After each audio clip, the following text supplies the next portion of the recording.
स्वशासी medical college Sonbhadra में लगातार मरीजों को बेहतर स्वास्थ्य सुविधाएं देने के लिए कार्य किया जा रहा है, लेकिन इसी बीच आयुष्मान कार्ड के तहत जो मरीज हैं उनका ऑपरेशन बंद कर दिया गया था। क्यों बंद कर दिया गया था और कब से योजना का लाभ फिर से मिलना मरीजों को शुरू हो जाएगा, इस संबंध में हमारे साथ अधिक जानकारी देने के लिए सीएमएस तपन मंडल सर जुड़ चुके हैं। सर, आयुष्मान के तहत जो भी लाभार्थी हैं उनको जो योजना का लाभ मिलना था, कुछ दिनों से यहाँ पे मेडिकल कॉलेज में मिलना बंद हो चुका है, तो ऐसी समस्या क्यों उत्पन्न हुई? एक्चुअली जो आयुष्मान भारत की स्कीम है, हम लोग शुरू से ही पिछले 1.5 साल से अक्सर सर्विस दे रहे हैं,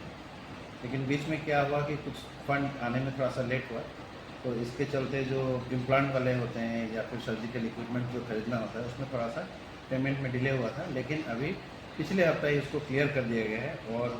सब लोगों ने रिटर्न स्टेटमेंट भी दिया है वेंडर्स की, नहीं हमें पेमेंट मिल गया है और ये काम फिर पूर्ण रूप से अच्छा से शुरू हो गया है। तो जनता को मैसेज जाना चाहिए कि हमारे यहाँ पे आयुष्मान फिर से पहले जैसा फंक्शनल हो गया है। छोटा सा एक गैप पड़ा था 2-3 दिन का, लेकिन उसके लिए हम लोग क्षमा चाहते हैं, क्योंकि जब तक फंड नहीं आता है तब तक काम कार्य करना भी बहुत मुश्किल हो जाता है। वेरेस अभी तक तो पेमेंट हो गया है एंड आज से काम बहुत अच्छा रूप से फिर शुरू हो गया है एंड हम लोग बहुत खुश हैं कि फिर से ये कार्य। सर, एक समस्या दिखने को मिलती है कि नहीं, यह जो आयुष्मान के तहत अंगूठा लगता है उसको लेकर के मरीजों की समस्याएं उत्पन्न हुई थी। इस समस्या से निजात कैसे दिलाया जाएगा? देखिए, हमारा जनपद जो है सोनभद्र बहुत ही पिछड़ा गरीब जगह है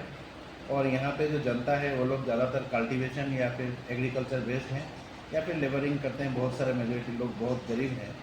तो वो लोग काम करते करते अपने जो फिंगरप्रिंट्स होते हैं ये ख़राब हो जाता है। तो उनको जो आधार कार्ड बनने में या आयुष्मान कार्ड बनने में जो उनको लगा था आइडेंटिफिकेशन पॉइंट्स होते हैं, फिंगरप्रिंट्स या रेटिना होता है, तो ये सब चीज़ें उनका अभी जो फिंगरप्रिंट ख़राब हो जाता है तो फिर वो लेते नहीं, मशीन नहीं लेने पे उनको दिक्कत होता है।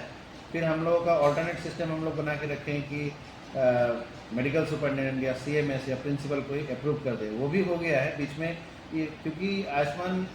जो स्कीम है, जो हेडक्वार्टर है, वहाँ भी ऐप का भी अपडेट होता रहता है, तो ऐप भी अपडेट हो रहा था और ये सब चीज़ें जो बीच में आईडी बनना था, बनने के लिए गया था, तो वो सब बनने में भी थोड़ा टाइम लगा था। लेकिन जो भी हो, अभी आईडी भी बन गया है और फिंगरप्रिंट नहीं भी हो तो फिर भी हम लोग अपने अप्रूवल से करा लेते हैं, करा भी रहे हैं इनफैक्ट। और कुछ ऐप्स हम लोग अपने पर्सनल लेवल में भी कोशिश कर रहे हैं कि जो मोबाइल से कुछ ऐप से रेटिना स्कैनिंग हो जाए और जिसको हम लोग अपने आयुष्मान का जो ट्रैकिंग सिस्टम है या डिटेक्शन है उसमें हम लोग जोड़ सके, उस तरीके से भी हम लोग कोशिश कर रहे हैं। 2 लोग पेशेंट का उसमें भी फ़ायदा हुआ है कि रेटिना स्कैन करके हम लोगों ने आइडेंटिफाई कर लिया कि वही व्यक्ति है और अप्रूवल में मिला है। आने वाले टाइम में हम लोग ये भी ऑर्डर कर रहे हैं कि ऐसा कुछ मशीन आए कि पेशेंट का फिंगरप्रिंट काम ना करे तो फेस एंड उनका रेटिना से स्कैनिंग होकर पता चले कि वही व्यक्ति है और उनका अप्रूवल आ जाए। सबसे बड़ी बात है कि सेवा देना है, तो ये इसके लिए हम लोग बहुत प्रयास कर रहे हैं। तो आप देख रहे थे कि नहीं, आयुष्मान के तहत कुछ दिनों के लिए जो सेवाएं थी, हड्डी से जुड़ी हुई जो ऑपरेशन होने थे या अन्य